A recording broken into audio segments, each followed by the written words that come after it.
everybody, Corbin Maxey here. Welcome. Okay, guys, so we're going to talk about something that is so controversial. We're going to talk about the Tiger King. You guys like my tiger shirt?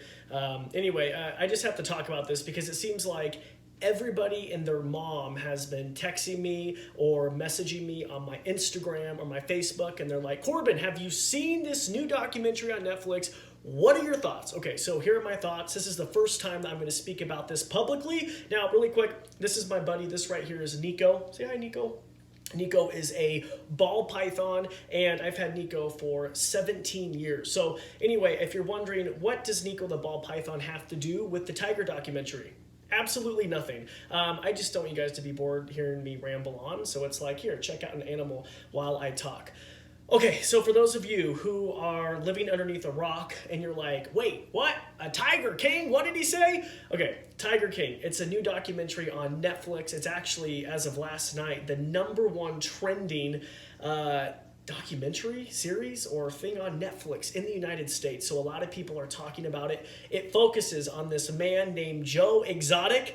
I call him Joe Dirt. I mean, seriously, guys, splitting image, but anyway, this guy named Joe Exotic and his zoo he has in Oklahoma where they house big cats. Now, I'm not going to go through a whole synopsis of the series. If you have not seen it, take a look, watch it. It's 7 parts. It's very compelling. When you think the story's going, one way, it goes in a complete opposite direction, and then it goes in a completely different direction. And then when you think things get worse, they get even worse. So it's very compelling. It's definitely a nail biter. And so if you haven't watched it, please do if you want to. But basically focuses on Joe Exotic. It focuses on a zoo in Oklahoma and Joe's conflicts with the owner of the big cat rescue down in Florida.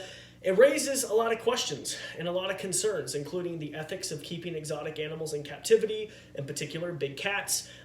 It focuses on zoos, and you have a lot of people now questioning zoos and like, is this right? It also, talks about using animals for entertainment, education. So I'm going to touch base on all of these. I'm going to touch base on my thoughts. So the first thing, I do want to say that I have a lot of experience, and first of all, this is your first time watching me, welcome. Hello, I'm Corbin Maxey, by the way. I'm a biologist, I'm a wildlife educator, and I have been working with exotic animals for over 18 years. I currently serve as an on-air expert for The Today Show. I also appear on a number of different shows, including Late Night with Seth Meyers, Inside Edition. So I have a lot of experience working with animals. I currently have over 30 different exotic animals, mainly reptiles, at my reserve in Marcine, Idaho, which is about an hour outside of Boise. So I own dangerous and exotic animals. I have experience with exotics and with dangerous animals. Now, I want to say something. Do I have extensive experience working with big cats? No, I do not. I have worked with big cats before. I did volunteer at a little zoo where I did work with big cats. Very briefly with the husbandry. I basically just cleaned up poop, but that's working with them, right? I've also, Nico, stop, dude. I have also I've presented exotic cats on national TV shows with a credible facility. We'll get into that later. So I have worked with big cats. Do I have the extensive experience like these guys do? Absolutely not. Just putting it out there. First and foremost, do I think that this documentary that focuses on the zoo in Oklahoma, do I think that they give a great name or a good look at the zoos in America? Absolutely not. I would consider the zoo that they focused on in Oklahoma more or less a roadside zoo. I think it's very hard to look at that zoo and then compare them to some other facilities because there are some great facilities, some great AZA accredited facilities. If you are unfamiliar with AZA, that stands for the Association of Zoos and Aquariums. It's basically an organization that requires their facilities to put a gold standard on their animal care regarding the animals, their exhibits, veterinary care, etc. But there are also other great private facilities that aren't AZA that also do a good job. So there's a lot of gray areas here. But do I think they did an excellent job at highlighting zoos across America? Absolutely not. Do I think that they had credible people working at the facility? No.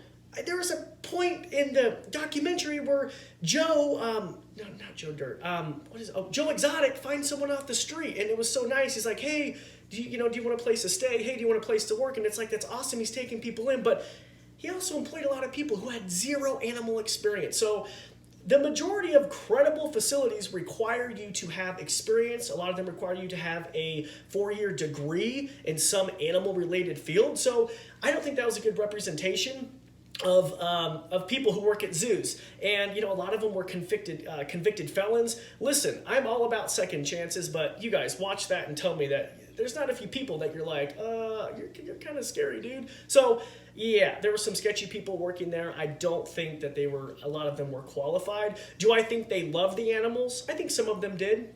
Do I think Joe Exotic loved his animals? In the beginning, absolutely. There was a fascination, 100%.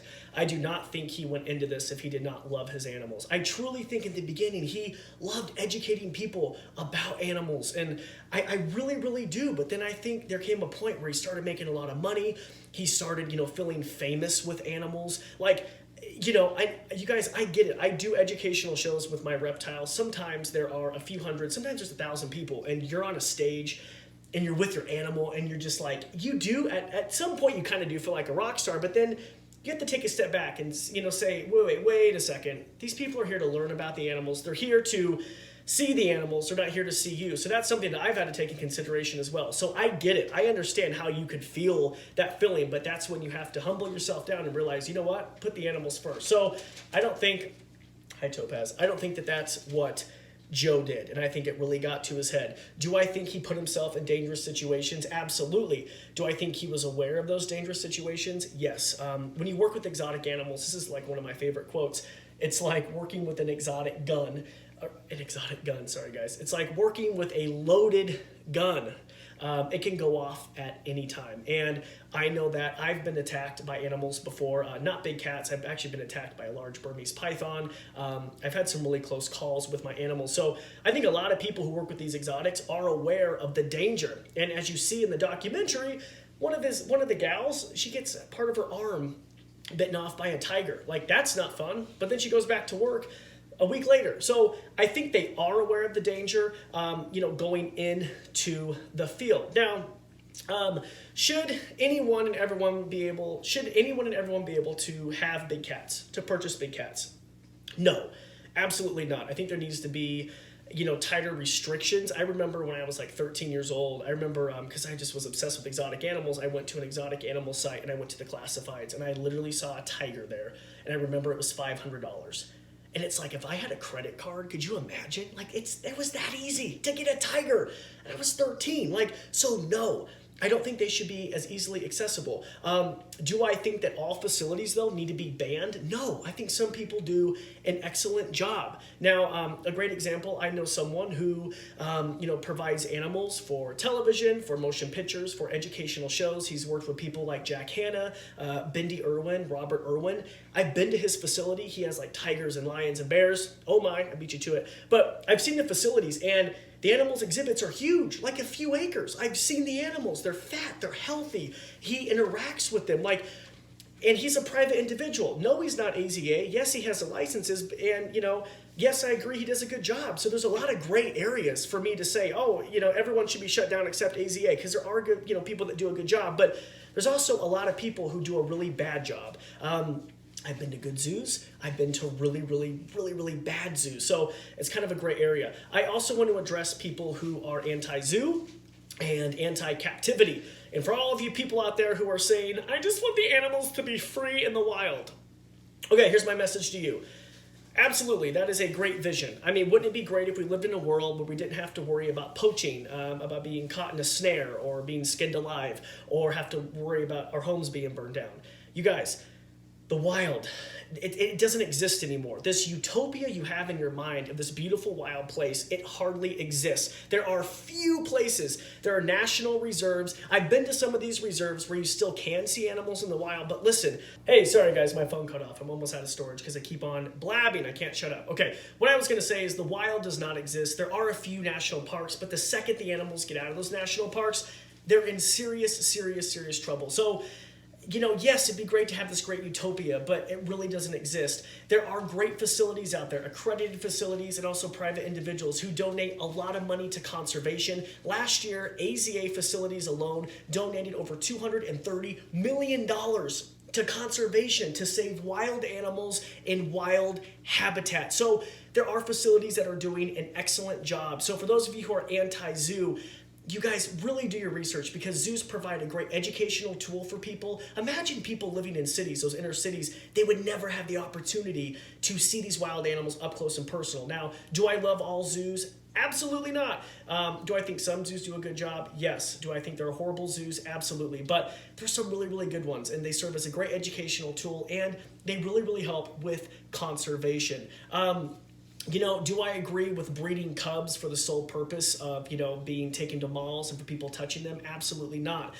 There's a big problem even in South Africa now, where people get their photos taken with lion cubs, and there's a lot of places that are like, oh, it's the lion sanctuary. And then what people don't realize is once the lion cubs get big, they will then sell the lions basically to be shot for canned hunts. Because the lions are used to people, they're easy targets. And then hunters pay a lot of money to go shoot a lion in the middle of a fake field or a fake savanna. So there's a lot of issues. But yeah, I do not agree with that. I really, really want to hear your feedback. Did you watch The Tiger King? What do you think? Do you agree with me? Do you not? Let me know what your thoughts. I do want to know that we are... as I die on camera, I do want to know that we are, that's not it, guys, I'm just kidding. This guy's harmless. I do want to say that we are going to expand on this topic next week on the Animals to the Max podcast. On Monday, I'm sitting down with my friends from the All Creatures podcast, Chris and Angie, and we're going to have a roundtable discussion about the Tiger King. I'm also going to have on my buddy next week. I'm so stoked. Dave Salmoni. He's Animal Planet's big cat expert, and he's going to give his opinion on the Tiger King. He's seen it. Him and I are talking right now. We're going to schedule that next week. So subscribe to the show, Animals to the Max. It's a free podcast available on iTunes, Spotify, Google, and now Pandora, or CorbinMaxey.com. Thank you so much for watching. We'll talk to you next time.